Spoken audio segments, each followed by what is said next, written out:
right. So, welcome. Welcome to Orlando.NET User Group's July meeting. Wow, it's July already.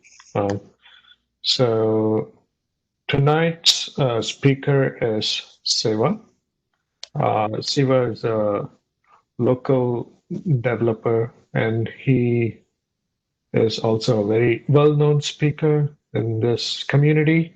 Um, I've seen him talk on a bunch of topics, from anywhere from cloud development to mobile development. So he's a very versatile guy and a very nice fellow to boot. So uh, tonight's topic is event-driven apps with Dapper in Kubernetes. So we got all the good buzzwords going in there.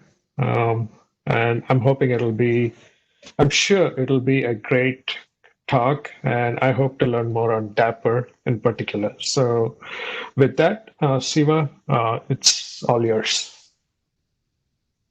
Yeah, thanks, Santosh. Thanks. Hello, everyone. Thanks, Santosh and Orlando.NET User Group for hosting me.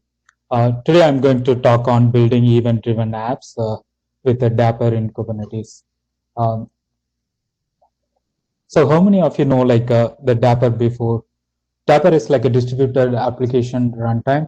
So today, I'm going to talk about like the agenda of the session is giving a short introduction about Dapper and how we can run the Dapper in local machine, and also how we can containerize the Dapper applications and put it in the Kubernetes. So that's like the overall agenda. So I'm going to show a short demo after that talk. So before starting that, to have this better experience of this meetup, can you please mute? And if you have any questions, you can raise your hand or you can post the question in chat or let Santosh know so that I can stop and answer the question, or I can answer the questions at the end of the session.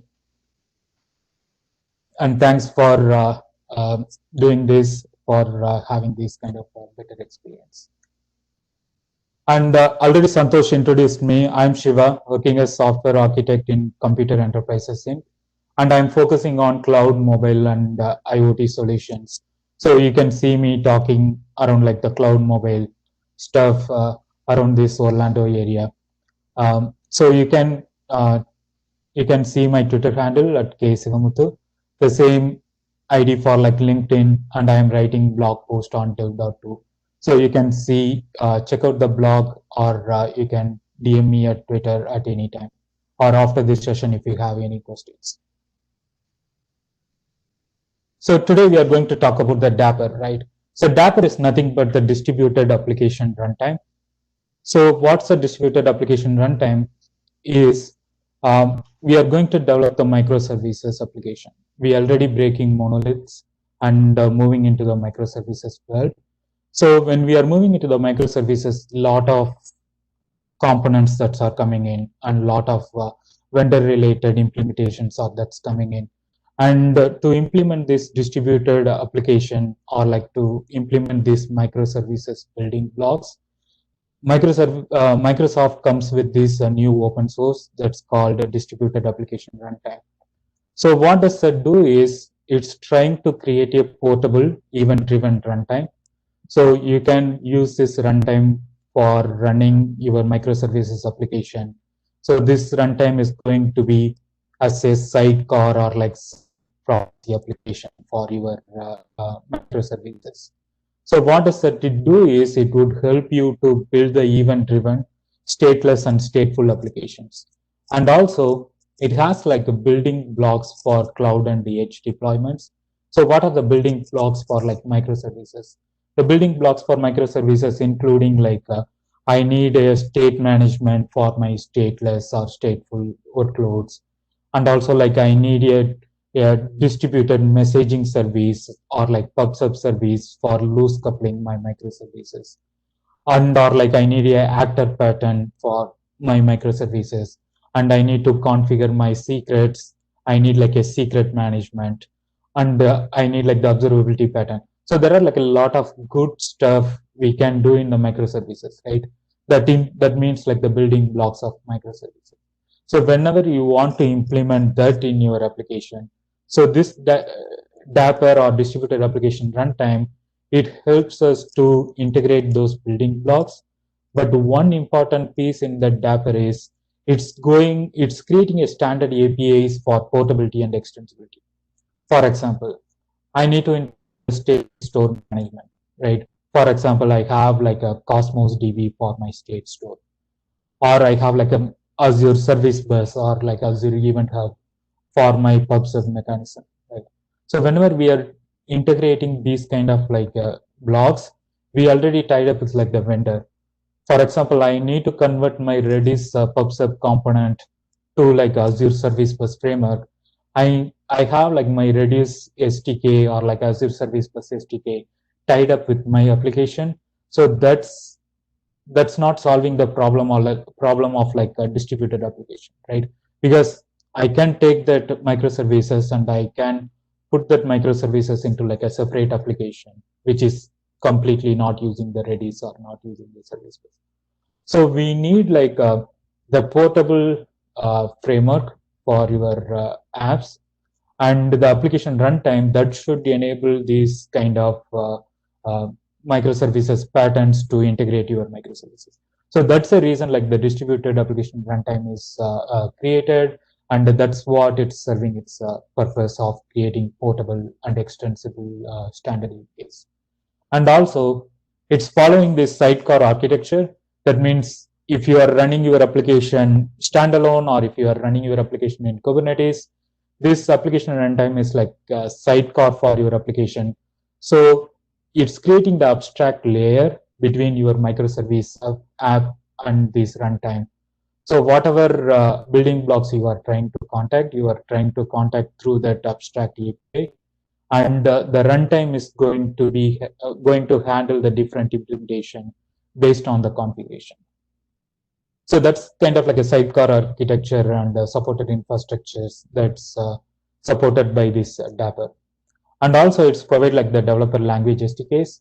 By default, the abstract API is going through like HTTP or gRPC APIs only, but they are providing like a different developer language SDKs and frameworks.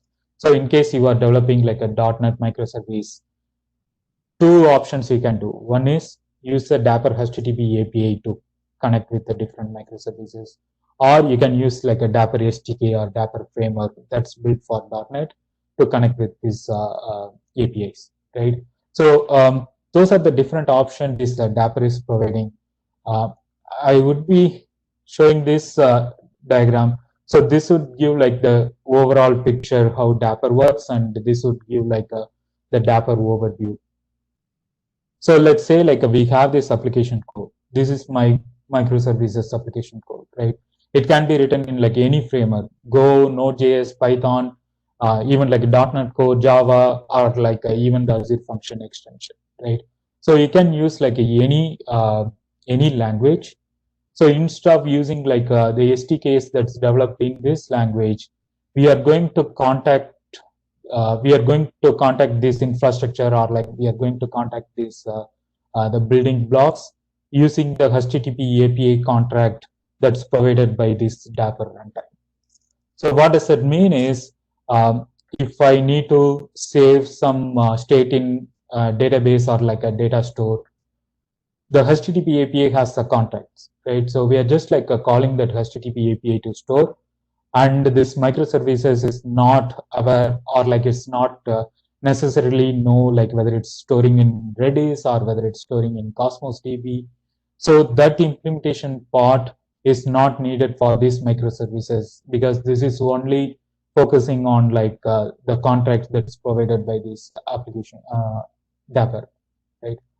But what we are doing here is Dapper has like the other block where you can like configure your components. So everything is the component here. So the service to service invocation or like state management, PubSub, these are like individual components you can configure with your application runtime. So whenever I'm configuring, I'm saying like, okay, this state store, I'm going to use it as like a Redis component state store, and follow this HTTP API contract. So whatever that's coming through this the contract that would be stored in the Redis store, right? Then if I'm moving into the production, or if I'm moving into the testing, let's say like in the development stage, I'm just using the Redis. I don't want like to use Cosmos DB or like any other cloud hosted database to save my cost, right? Because that database is like completely thrown out, or it's completely like a design for me, right? But when I'm moving into the production, I'm just like using the cloud hosted database or like a cloud native database in the Kubernetes.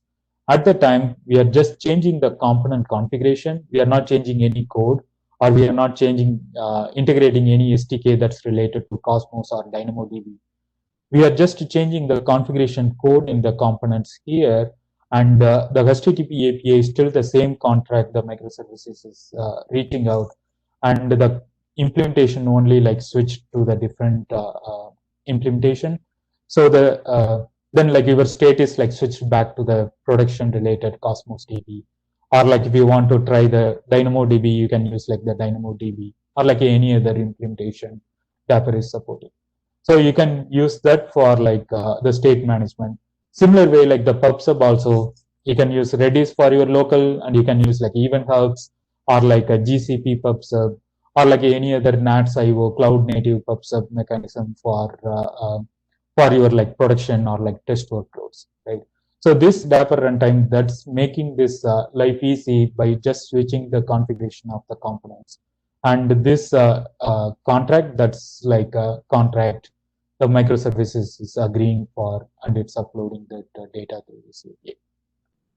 So that means like you can use it in like any cloud or edge infrastructure, as long as your application is running and the Dapper runtime is like running with the sidecar pattern.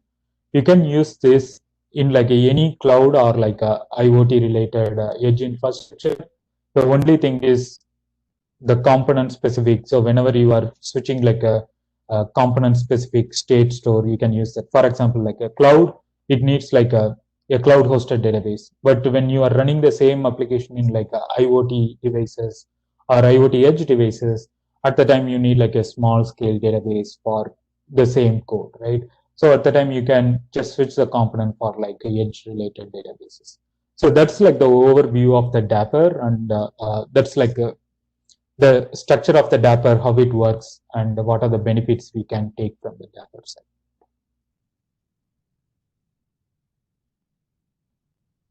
So now let's see like what are the different building blocks available in the Dapper here, right? So we have this service to, so these are like 4-6 blocks available right now, but still Dapper team is working on like extending these blocks. I will try to explain like each one of the blocks at like high level, and probably we can see the demo of a couple of blocks, how it's integrated and all. So one of the block is like service to service integration. So whenever you are having like a bunch of microservices that's deployed in your Kubernetes or like in your infrastructure, you need to invocate the service to service, right? You need to talk with service to service. So the Dapper is providing like the service to service invocation. So instead of directly calling like a bot service that's handling, you can just call through the Dapper runtime, and Dapper runtime has like the configuration, like what are the different app IDs registered for. So you can just like switch one application with other application, just having that ID like same. Then what would happen is you can just like seamlessly switch the different microservices when you are doing like service to service invocation. And the second thing is like the state management. This is what I have explained about, like when you are trying to save some state for your like stateless and stateful services, you can decide like what state you want to store for, and the Dapper is providing that interface to store the state. And similarly, they have like the pub and sub. So the HTTP endpoint itself is like the subscription endpoints. So you can register for the subscription, and whenever you want to publish an event, you can just call the HTTP API, and that would be calling the multiple subscribers at that particular configured HTTP post endpoint. And the other piece is, this is like the important one, the resource bindings and triggers. So the service to service invocation, the pub sub, everything that's happened, in between the microservices, right? But if you want to trigger like the external events, or if you want like the external events should trigger your microservices flow, then you can use these resource bindings and triggers. So the triggers is like, for example, I need to send a Twitter, I need to send like a Twitter, or like I need to send the SMS or email. Those are like you are trying to reach out the external service, right? So you can create a resource binding so that you can invoke that external service, and also you can listen for the external service as well. For example, you are listening for like a event hub notifications, or you are listening for some Kafka related messages, and that Kafka is like an external service. Then you can use that different kind of input and output resource bindings. Then you can configure that into your microservices workflow as well. As I have said before, since this is like a component specific, you can switch the component for the same purpose, right?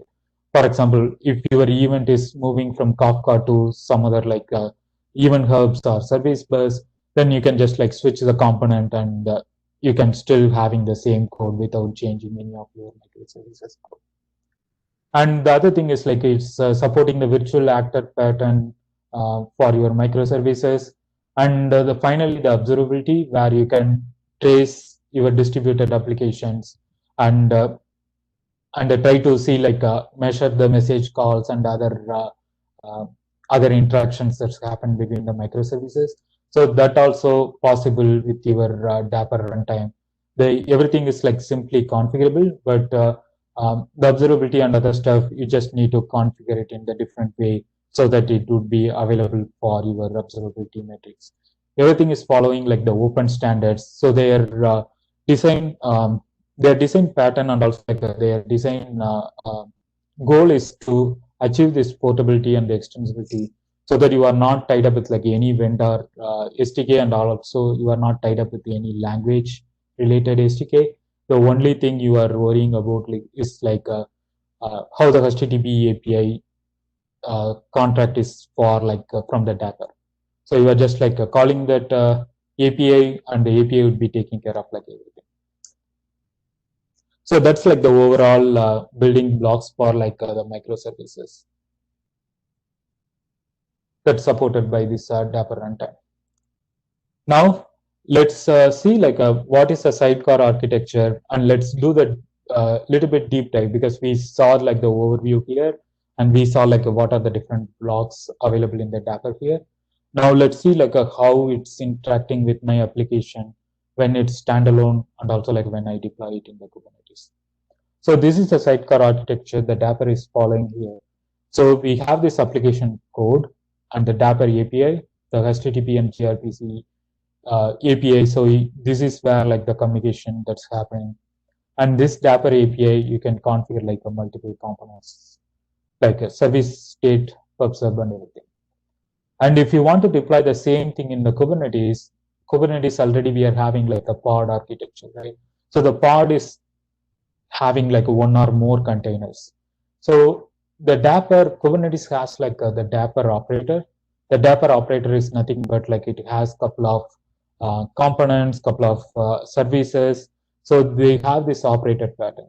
So the Dapr operator pattern, whenever your service is like deployed, or whenever your application is deployed in the Kubernetes, it's looking up for like a certain annotations, and if that annotation is available, then it's trying to inject like inject the Dapr container as your sidecar for the pod. So the pod have like one or more containers.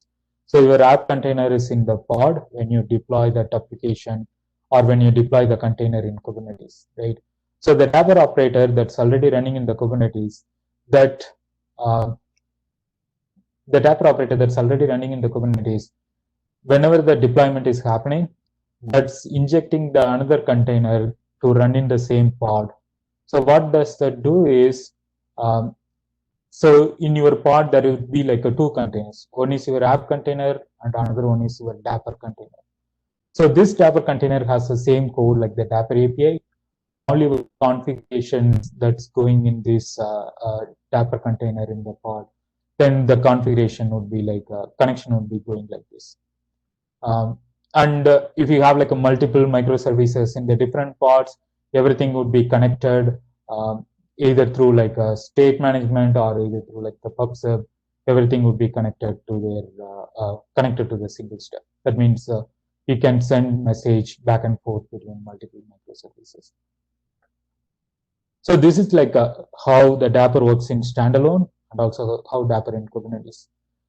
Today we are going to focus on like the Kubernetes, how the Kubernetes works with the Dapper and other stuff, and also like what are the different configuration that's needed for your application to run like a Dapper specific application in Kubernetes. So now let's go a little bit a deep dive into this Kubernetes stuff, right? The same thing, we have this Kubernetes or like your AKS. And as I have said before, the Dapper operator has like the 4 different deployments or 4 different pod, and each pod has its like its own like a purpose, right? So the one thing, if you are installing Dapper, either you can use Dapper CLI or you can use Helm chart to deploy this Dapper actor in your Kubernetes environment. So when you install the Dapper, you can see like the 4 different pods running: actor placement, sidecar injector, sentry, and operator. So the operator, this is what like trying to manage the components. So whenever you are like configuring the component, it would be taking that component configured, and it's trying to push that configuration into your sidecar. And there is another part, this is called sidecar injector. Whenever new deployment happens and it has that the attributes or it has that the Dapper specific side injection enabled, then it's try to inject this Dapper container in your pod or like in your deployment. And this Dapper is for like the actor partition placement, and another Dapper that would be taking care of like the CA related stuff. So as the same thing, we have like a different components here, the resource bindings, even have Kafka, SQS, or GCP PubSub. I don't know why this is happening. And the state store has like AWS DynamoDB, Cosmos DB, Redis, Cassandra, and like a lot more is like adding by the Dapper team right now. And PubSub, distributed tracing, everything is like you can have as a component configuration. And as I said before, this is like Kubernetes, right? So you can run it on like any cloud, and also like or like edge infrastructure like IoT devices. So you can use your Kubernetes deployment in these infrastructures.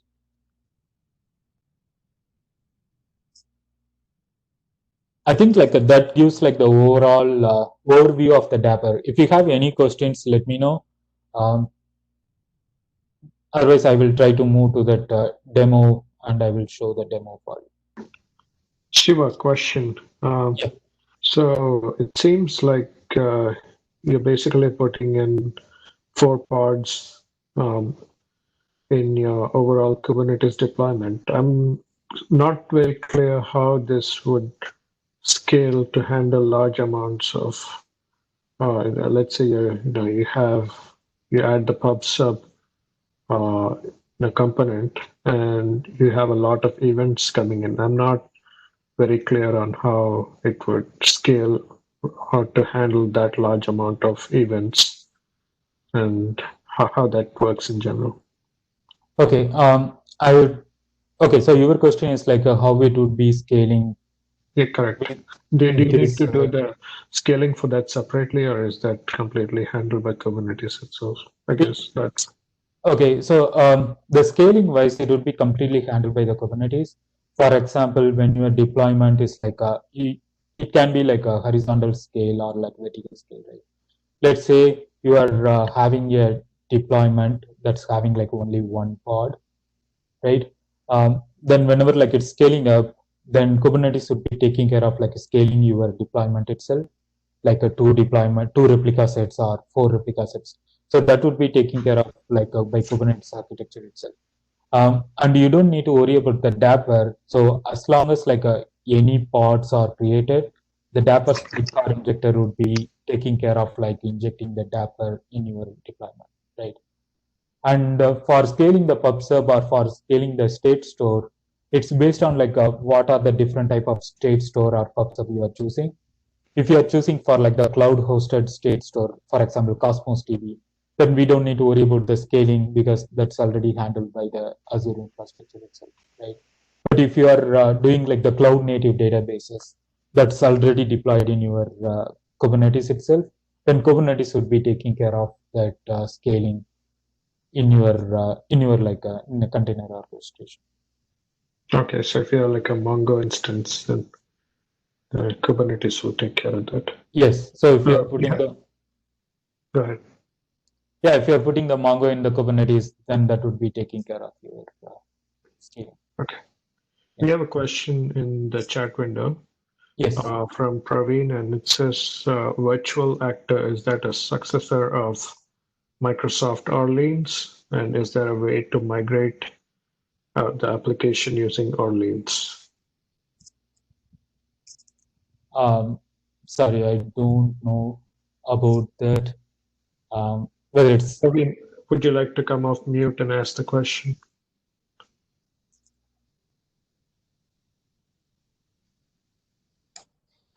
Hi, so this is Praveen here.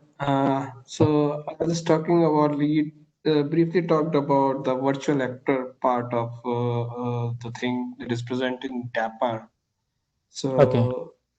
So we already have something called as Microsoft Orleans, which is based on virtual actor, the framework. Okay.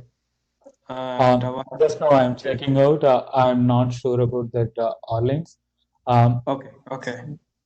But if it is like I think it says like the cross-platform framework for building robust, scalable distributed applications, right? Yeah, like you had Service Fabric where you had a actor programming model. So similar to that one, the Microsoft Orleans uses virtual actors. Okay, I think like the Dapper would be using the same thing, but in the Dapper way. So here the actor, it's like it's trying to provide an actor implementation for like single-threaded programming. It's basically like I could see because I could see there is a correlation between these two technologies, the Orleans and Dapper, with respect to the actor programming model. Okay, I think the Dapper provides more than the actor. Yes, probably they might be having like the future plan that's integrated with it. Okay, thank you. Yeah, thanks, Dapper.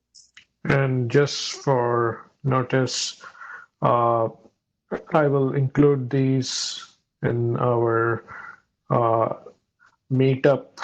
I'll post these notes in our meetup follow-up, but Chris included a link to the Orleans GitHub page, and then Tony also says, I think they're based on Service Fabric Reliable Actors. Yeah.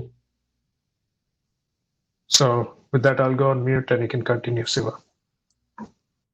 Okay. Thanks, Santosh. Is there any other question, or I will try to show the demo.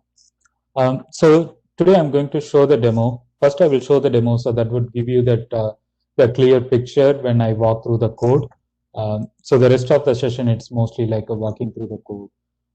So this is the demo I have built with event-driven apps, and this is having a React application that hosted as a container in AKS in Azure Kubernetes Service, and also it has like a couple of microservices, which includes order service, kitchen service, and the delivery service.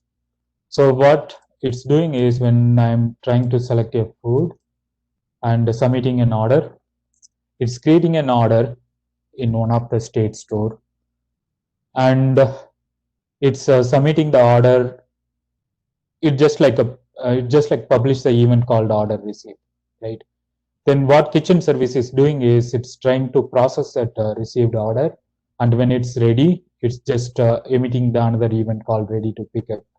And once it's ready to pick up, the delivery service is picking that event, and it's trying to post like a delivery on way, and finally it's posting a delivery. Right? So it's completely like a event driven architecture, because order service didn't know what are the other service available, and kitchen service and delivery service, they are just only subscribing for the event they are looking for. For example, when the order received, the delivery on way, they don't need to worry about. They are only going to worry about when the order is ready to pick up. Right? So that kind of event-driven architecture we have made with 3 microservices and 1 React application that's hosted in this container. Right? So now I'm going to walk through the code, like how this is developed and how we deploy that in the Kubernetes, and how we can integrate that into the state store, and how it's integrated with the PubSub, and how we can switch that implementation as well. Right. So I will open this VS Code. I have added this in like a mono repo state. So all the service, everything is in the same repo. So here, the order service, kitchen service, and delivery service, I have developed that in the Node.js. And for different platforms, we can do the same thing. I just want to show the demo with the .NET Core as well.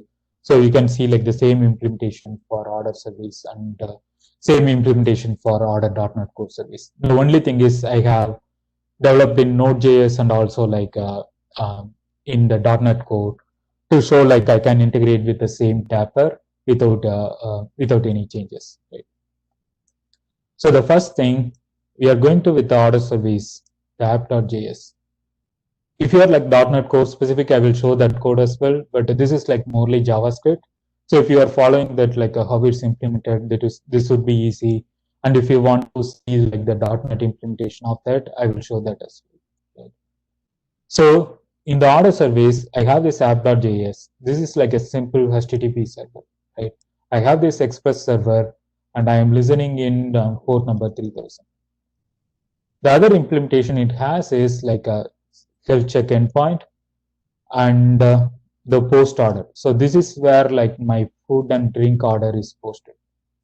So what I'm doing it here is, instead of saving it through the Redis SDK, or instead of saving it through like a Mongo SDK, I'm using this Dapper for my state store management. So here I have this Dapper port. This is the Dapper HTTP port that's set in the environment. So this is coming from the sidecar patterns. Right? And I have this state URL, which is localhost the Dapper port, and version 1.0 state, and my state store name. Right. And whenever I'm trying to save, I'm just like posting that to the state URL, and I'm passing the value, which is key and value here. And once that is done, I'm just publishing the order received event and send back to that client side. So that's it. I'm just like posting through the Dapper HTTP API.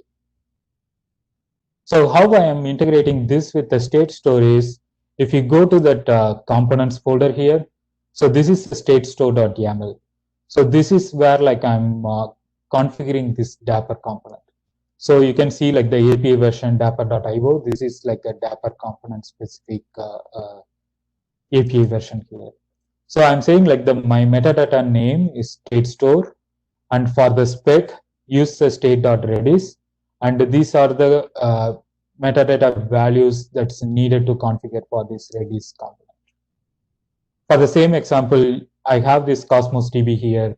The only thing is I need to like switch it to the Cosmos DB specific spec. I'm having the same metadata name and all, and I have this spec with the type Cosmos DB, and the metadata I'm having this Cosmos DB related configuration. So for this, the local demo, I'm just going to run this from the local Redis here. Same way, I have like the .NET Core service, but instead of using the HTTP API, I'm using the Dapper client. This is the SDK that's developed by Dapper team, which is basically like making the HTTP call for you. and I'm just using the same create order call, and I'm getting the state and I'm saving the state back, and I'm trying to publish an event called order received. So this is how like the simple the state management that would be. So now what I'm going to do is I'm going to run this order service .NET Core with the Dapper, and whenever I'm running this, it's going to run both order service and also the Dapper runtime as like the sidecar. I'm using this Dapper Visual Studio Code extension that would be taking care of like creating these Visual Studio Code task and all. Right? So you can see my application is running on localhost 5000, and my Dapper runtime is also started. My Dapper runtime is also started with the configured state store and PubSub. Right. So let me open my Postman here. So I'm just like a localhost 5000 order. I'm trying to post the data like what is the food and drink, and I'm trying to post. It's giving back like the ID of that the state, right? So to get the status of that, I have like another endpoint in the same .NET Core service. So I'm just like trying to call that. It's just like getting the state with the same ID and all. So the getting order is here. What I'm doing is like I'm basically getting the state from the configured store name using the Dapper client and return that value. So all this is like configured in that Redis. So if I need, then I can like just switch the state store from Redis into like the Cosmos DB and continue that so that it would be configured into the Cosmos DB. I'm not going to change any code or like integrate the Cosmos SDK. So this is how like the state store management works. So you can like create or like update, delete that your state, everything through your like the Dapper SDK state store. So not only this .NET Core, I will try to show like this one here. So this is the API for the state store directly. So this is what that's coming from that .NET Core, and this one 3500. This is the Dapper port. So here I'm directly trying to access the Dapper API itself and get the value from the state store. So basically this is the contract, and this contract we are calling from the multiple applications. Right. Similarly, we have this PubSub API also. So if you want to like the publish order received event or something, then you can use the Dapper port version 1.0 publish, and you can provide the topic and like what are the messages you want to send it to the topic. For the PubSub, it works like a little bit differently because we need to subscribe also. So for subscription, first I would show this order controller here. So for the publish event, you can just like use the Dapper client publish event as a order received and pass the data. And if you want to subscribe to the specific topic, you need to add this annotation, topic annotation in your .NET controller. Or like in your Node.js, you just need to provide like the subscription endpoint. You need to provide the list of topics you are subscribing for. Then what to do is whenever the topic is posted in your PubSub, configured PubSub, then that data would be posted into this endpoint, like order received endpoint or like order processing endpoint. So this is where like whenever that order received or processing comes, I'm just like updating the value of the status in my state and I'm saving it back. So completely like event driven from kitchen service and the delivery service. Order service is listening for like, okay, any other events I need to change the status. I'm subscribed for that particular events. Whenever that event hit with the data, then I'm just like getting the data from the state and saving the state back into my state store.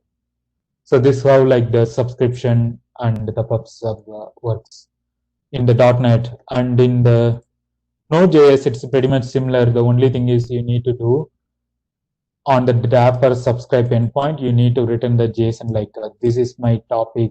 I'm wishing to subscribe, and these are the route you need to post back with your data. So once you configure, whenever the data comes, you can just like update the status and save it back. So this is how like the PubSub model is. Shiva, there's a question. Yeah. Chris, do you want to come off mute and ask? Can you hear me? Yes. Steve, I was just saying, does the .NET Dapper client, does that add a lot of middleware with attributes to handle the routing so that you can easily do the topic PubSub type stuff? Yes, that's right. So here I just want to demo like how we can do through the HTTP API directly connection, or how we can use the Dapper SDK, Dapper client SDK. So this is just like annotation. If you go to the Dapper.NET SDK, you can see like they are just receiving all the topics and they are trying to subscribe. So basically through the HTTP API and gRPC API, they are doing it in their Dapper client SDK.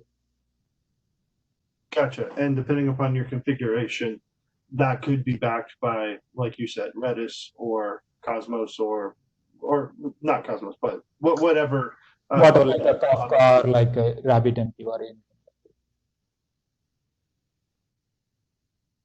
So this is like everything is coming part of this Dapper.client. I can do the same thing without using the client. I can simply using the HTTP API. I can do that, but I just want to show the demo like how it works in both of it. Okay, thank you. Yeah. Okay. So that's how like the PubSub and the state store works with the order service and also like the .NET Core service. Okay. So now we got like this one. We have this kitchen service that also like the similar one.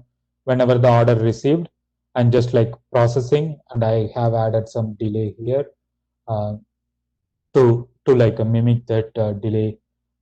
And whenever that order is ready for processing, I'm just saying like a processing ready to pick up. I just publish that to ready to pick up, and this is the message URL, which is basically the PubSub URL from the Dapper, right? And I have the similar for like the delivery service also. Nothing fancy here. Whenever ready to pick up, I'm starting like a delivery on way and adding the delay and publishing the delivered message. So all this like subscribed by the order service. And the order service is just like saving the order status and into the state store back. So this is like the overall code base. Now I need to deploy this into the Kubernetes, right? So let's say like what are the steps we need to take care for the Kubernetes deployment, and how we can set up the Dapper and how we can set up the different state store and all that stuff. I would try to explain like little by little. So the AKS, if you want like the Kubernetes service, you can use like a Azure Kubernetes service, or like you can use any of the Kubernetes service provided by the cloud provider. You can like use anything, or you can even like try this one in local using like Minikube or Docker Desktop for Mac, or like any Kubernetes stuff. So I have created the Azure AKS, and my Kubernetes context is with like the created AKS here, the Dapper top, right? So you can see like what are the different nodes. I just like change kubectl into K. I just alias that, or you can like kubectl get nodes. So the nodes is nothing but like your virtual machine, right? So Kubernetes is taking care of your node management as well. So here I have added like the 2 node Kubernetes environment. And if you want to install the Dapper, you can do like a Dapper init and pass the Kubernetes flag. So this would be installing the Dapper runtime into your Kubernetes. Or you can use like the Helm chart that's provided by the Dapper to install the Dapper in Kubernetes. Other than that, I have installed like a couple of Helm chart here. One second, I'll change the profile.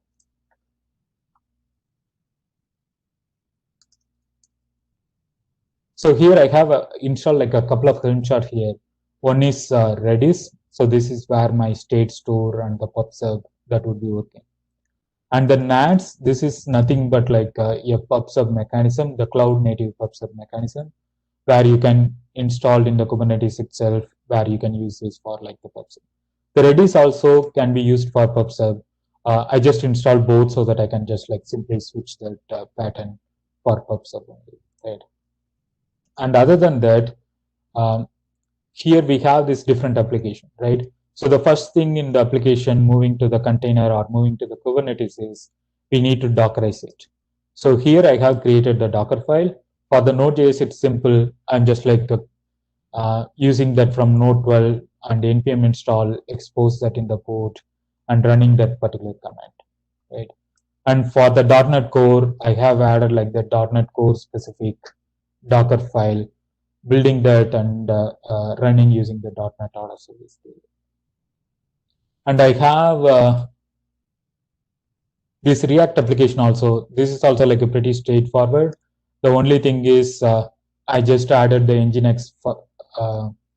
Nginx Docker, building everything in the React application and copying that static files into the Nginx.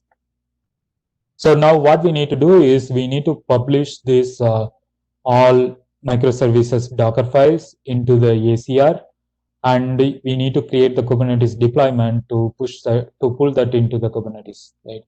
So I have created this GitHub Actions. So the GitHub action is having like a couple of action. This is mainly like building your Docker file and pushing that into your ACR registry. Okay. And once everything is like pushed, then what I'm doing is I'm trying to deploy this Dapr component, and also I'm trying to deploy our individual deployments, right? First, I will show this Dapr component. So we have this configured component like message bus or state store. This can be run both from standalone and also like the Kubernetes. If you're running the Kubernetes, you need to deploy this in the Kubernetes, right? So in the GitHub action, I just like deployed this into the Kubernetes environment. When I'm trying to deploy, I'm trying to deploy using this piece of code.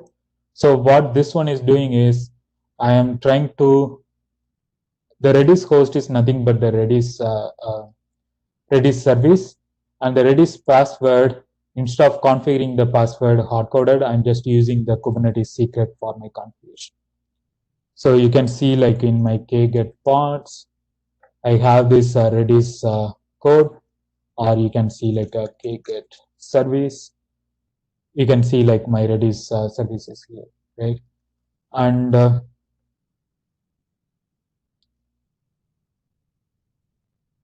my secrets are configured here. For example, the Redis secret is configured here. So that secret only I'm configuring in this state store. I'm just saying like, okay, get the Redis secret, and from that Redis secret using the Redis password key. So instead of hard coding, I'm just using the Kubernetes secret, right? And there are like a couple of other secret store also available Dapr is providing. So you can just integrate your AWS key manager or like Azure Key Vault. You need to provide like the auth secret store, Kubernetes and stuff, that you need to provide like a key vault or something like that. So I just like configured my Kubernetes in this way, right? So once this is deployed, the other thing is we need to deploy the individual deployment. For example, let's say this order service. So for the order service, for the Kubernetes deployment, if you know like Kubernetes already, the one thing we need to do is we need to create a deployment. So the deployment is nothing but I have like a spec, and this spec has like a container, and we are saying like, okay, use this container that's coming from this registry, Dapr azure.cr.io, and the container port is 3000, and try to do the deployment, right? And when you are trying to do the deployment for the Dapr, we need to provide some annotations. The annotation says like, okay, do the sidecar injection for this deployment, and the app ID is order service, and the port is 3000. So these are the configuration that's required for Dapr integration in your deployment. And the next thing is, okay, I have this deployment ready, but I need to expose this deployment to like my cluster or my to the internet, right? So what we need to do is we need to create a service for the Kubernetes. So here I'm saying is, okay, I need to create a service for this particular selector, that's order service, this deployment here. And the container has port 3000, so use the 3000 port and use that as a cluster IP. I can go through like a deep here, what is cluster IP and all, but now you can realize like this is how it should be working. The main integration point for this Dapr is like these annotations. So this is like enabling the sidecar injection, and these are like other parameters that's required for this stuff. The same for like the kitchen service also here, and the same for like the delivery service also here. So I have added this in Kubernetes deploy GitHub Actions. I just provided all the manifest. And the images, this images just like replace the image, the latest image from this YAML. So we are just like providing the exact image that's built for the particular GitHub Actions. Right? So simple thing, like one is we need to install the Dapr components, and another one is we need to install the individual deployment.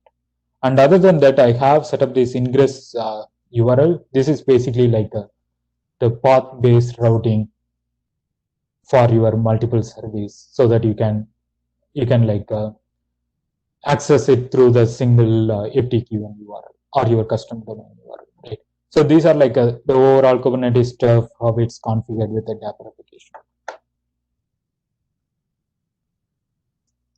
So now back to this, my Kubernetes stuff. I think this is big. I go back to the default. So if you see, I have these pods, and these are the 4 pods we already seen. And let's say like I need to go to the order service, right? So what I need to do is, let's say, describe pod. I'm describing the pod, and you can see like it has 2 containers. One is order service container, and another one is a Dapr sidecar. And it has like the other configurations such as like app port, what is the app ID. This is coming from the annotations, right? So side by side, you are running like a Dapr for your application. And finally, you have seen the same demo here. So this is coming from the Kubernetes. So whenever you are running and submitting the order, it's trying to contact like each service, and it's trying to reach. It's the PubSub and the state store, both are working from the Kubernetes world. And the other stuff in the Kubernetes is like you can configure the observability metrics from like how you can trace the distributed systems and all other stuff. But those are like the Kubernetes specific configuration. The additional stuff you need to do is you need to add like a couple of annotation in your deployment, like enable the scrapping for Prometheus, something like that. So if you have like add more Dapr specific annotation in your deployment, the Dapr would be taking care of like adding your observability metrics or traceability metrics for your container as well. And this is one of the Dapr dashboard that's developed for Kubernetes. So this is developed by Dapr team. So this is like again one of the deployment that basically pull the information for your application in Dapr. So here I can see like the Dapr application, we have delivery service, kitchen service, whatever the service we have installed. And also you can see like what are the components that's configured in your Kubernetes. And you have configuration here, and the control pane, like the 4 different pods, how it's running, the status of it, and all. So you can see this kind of dashboard, and also you can use your custom dashboard such as Prometheus or like application Azure container metrics and all. So you can use that for like your regular observability and tracing. But overall, like this is how it works. And if you want to switch the implementation, you just need to like change the component here For example, I'm just going with the PubSub NATS, and in the state store, I'm going to do with Cosmos DB, right? So once this is done, since I have integrated with GitHub Action, you can just like commit this. That would be taking care of. Oh, this is the first change I have. So that would be taking care of like updating that into your Kubernetes world. I have that one here. 1 second.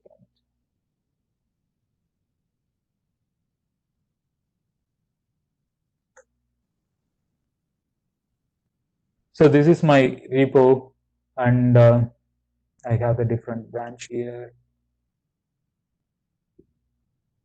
and this like the same thing like Kubernetes 8 deploy and components for your Dapper stuff. Right? So whenever the changes happen, you can see like the GitHub Actions having this workflow. I changed like with the Cosmos DB, and I changed back to Redis, and I tried like the different stuff here. So if you go to the individual action here and open this, you can see like all of the GitHub Actions how it's deployed. Okay, so that's how it works. Do you have any other questions before I go to the next section? Yeah. Question on the chat window from Tony is this a public repo? Can you make it one? Yeah, it's not a public repo, but I will make it to the public repo. Okay, we'll post that on the meetup page. Yeah. Okay, I need to add like some more information. I will change that to the public repo. Okay, thank you. What else I need to show? Back to the slide. Okay, the other two things in the Dapper, this is like the important announcements that's happened in the Dapper. One is Dapper Workflow. So Dapper is integrated with Azure Logic Apps, and they are trying to create a cloud native workflows. What does that mean is you can use like the Azure Logic Apps along with the Dapper to do the cloud native workflows, such as like you can design the entire workflow in the cloud native way. If you want to do anything, or whenever like the new HTTP API call, or whenever the Twitter comes, so you can use that kind of different flows, and using the Dapper API, you can entirely construct your workflow in the cloud native way. And the second announcement that's like it's very impressive and interesting to me is like they have created this function app bindings for the Dapper. So let's say like you are running this function app runtime in Kubernetes, right? Because they have this function app runtime like a serverless way. You can use that runtime in the Kubernetes. So you can just like use the Azure functions inside the Kubernetes in the serverless way. And the Dapper has providing this Azure function extension. So you can use this Dapper state API or PubSub API along with the function app using their extension, the Azure function extension. This is like one of the most interesting thing they have recently announced, because the power of serverless and also these kind of like the distributed application runtime that make like that's like a fantastic change. It can be done in this cloud native area, right? Okay. So that's like the overall about the Dapper and the demo. Now I'm going to show like some of the contributor steps or contributor tips, how you can contribute to the Dapper open source, because Dapper is still in 0.8.0. Whenever it's moving to 1.0, then only we can use it in the production, right? So we need like more contribution needed to make it like a better open source, so that we can use this or we can leverage the power of Dapper in like a real-time production value. So I'm going to show like a couple of repo and what are the different things we can do in that repos, right? So let's go back to the github.dapper. I just going through like what are the different repos and how you can contribute and all. So we have these 21 repos around here. If you see, the main repo is the Dapper.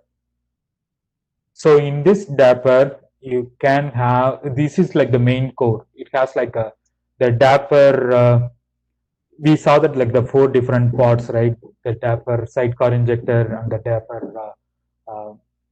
Dapper actor specific base. So all those core specific logic is in the Dapper here. And they have this components contribute, this components contrib repo. So in this components contrib repo only, they are having this implementation for their interface. For example, here let's say like the state store, right? So we are having this state, and you can see the different implementation of that state store is listed here. So for example, if I need to implement the DynamoDB, that implementation in this dynamodb.go. So you can see like how they are using this state store interface, and how they are implementing the get call, how they are implementing the set call. So these are the interface. So you just need to like implement this interface. I'm just talking in the C# world, but it's similar to the Go. So you need to implement this interface and implement the implementation specific code in this stuff. So let's say like if you want to, if you have find a state that you need like support, for example, FaunaDB or CockroachDB, like a cloud native database, right? So you can add like a new FaunaDB or GraphQL database or something like that as like a new implementation, and you can provide that implementation for the Dapper as the components contribute. Not only the state, you can do like the bindings as well. For example, we have done this Twilio binding. So the Twilio binding, we have this both SMS and SendGrid. So you can see like we can send both SMS and also like the email. So these are like the external system implementation. You can use this format for like implementing the external bindings. So if you go through this like components contribute, you can find like a certain you can find like how you can do, and also like how it's done with a different implementation, and you can go through the issues and take one of the issue and try to fix it in the components contribute. So this is like the main piece where integration specific code is here in the components contribute. And at the same time, you can use like the other area in the open source here. So the Dapper is core, components contribute is like the implementation SDK. You can use the CLI if you want to improve the development tool. And also the other area is like you can develop the SDK for different language. For example, we have used the .NET SDK, right? So here is the .NET SDK, Dapper SDK for .NET. So you can contribute in this language specific SDK. Mostly this SDK is like supporting how we are calling the state API, or how we are calling the PubSub, or how the actors implementation is done. So that kind of implementation you can do at like the client specific implementation as well. So that's like one another part. And the other thing is like you can add the this is like the workflows I have talked about, and you can have like the extension also. If you want to improve like the VS Code extension here, I don't know whether it's here in the Microsoft. So you can, there are like multiple repo you can like contribute into the Dapper. I have contributed a couple of things in the components contribute. So if you see like the PubSub, I have done the GCP PubSub, I think. Yeah, you can see here. So I have done the GCP PubSub, and there are like a couple of other things I have done in the Dapper here. It's closed. No. And it is. Oh, I couldn't find it. So I have done like not only the GCP PubSub, I have done like the AWS, and I have contributed some of the core Dapper stuff also. And the Dapper team in the Microsoft, they are like amazing. So they just like they did like a good job on like reviewing, and also like they are more welcoming. So if you have like anything you want to understand and all, they will immediately jump in your call, or they will try to explain like very clearly in the GitHub comments itself. And also they have this the channel, the Jitter channel. So you can go to the Jitter channel and ask any question. And if you can go through the issues, if you need like any issues you need to work on, you can just say like, okay, hey, I need to work on, and they will try to put that into like specific milestone, and they will help you on like how you can proceed through and all. So based on like the open source contributions I have made so far, uh, the team I have worked on this with the Dapper, they are like amazing, and they will help you on like on each and every step how to do, and they will help you on like making the decisions and all. So with that one, I need to brag about myself. I got like the mail from Microsoft team. This is the email I got like after a couple of contributions. I made like 3 or 4 contributions at the time. They have immediately noticed like the good job we are doing, and Yaran, he sent like the mail like, okay, thank you from the Dapper team, you did like the good job and all. So if you are looking for like the open source contribution, and also if you are interested in doing like a Dapper and cloud native stuff, definitely you can jump in and do the open source contribution. It's written in the Go language. So if you are like already know about the Go language, that would be great. Or otherwise, you can just like jump in and see like the patterns they have followed in the different implementation.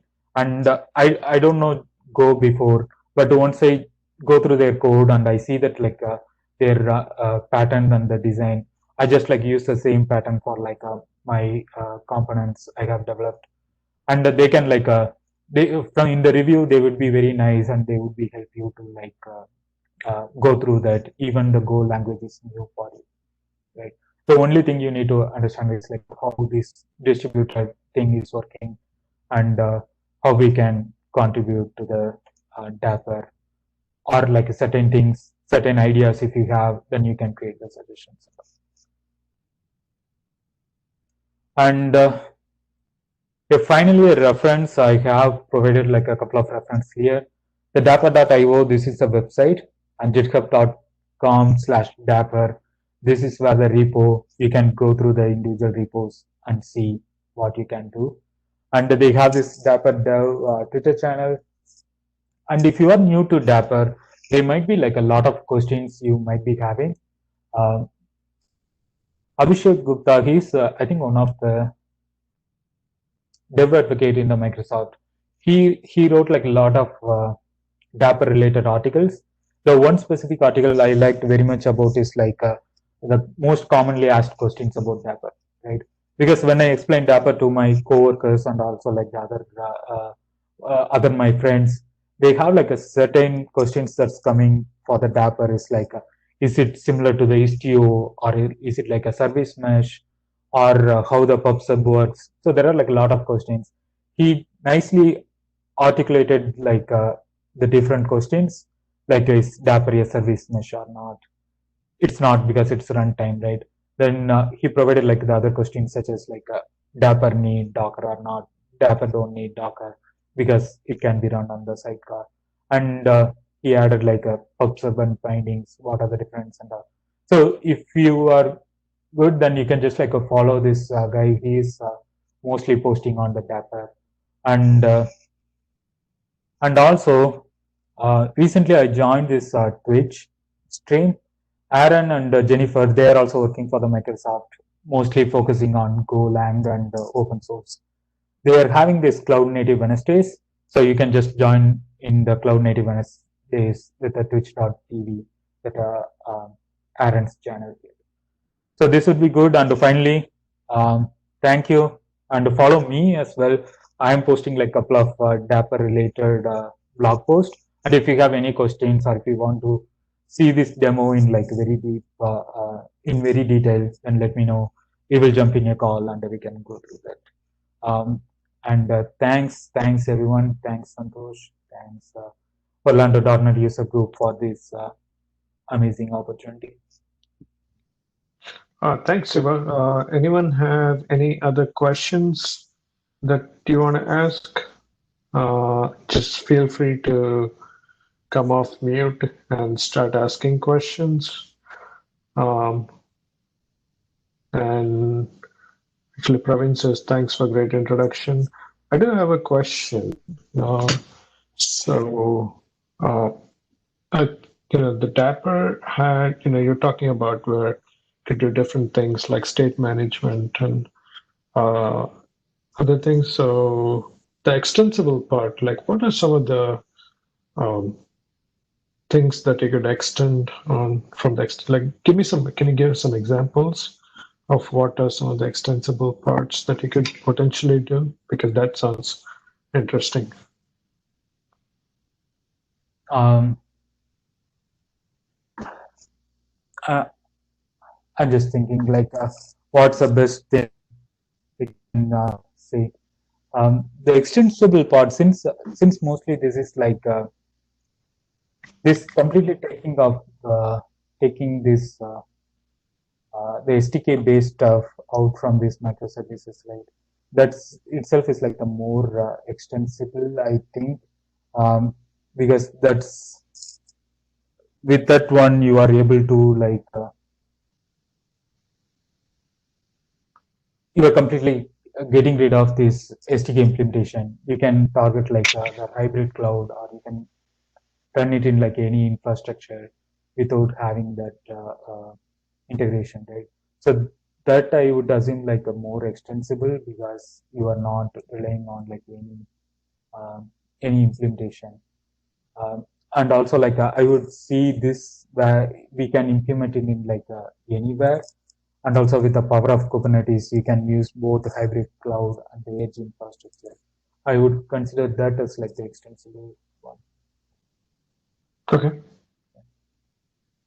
Anyone else have any questions? If not, in the next few seconds, I will go ahead and stop the recording, and then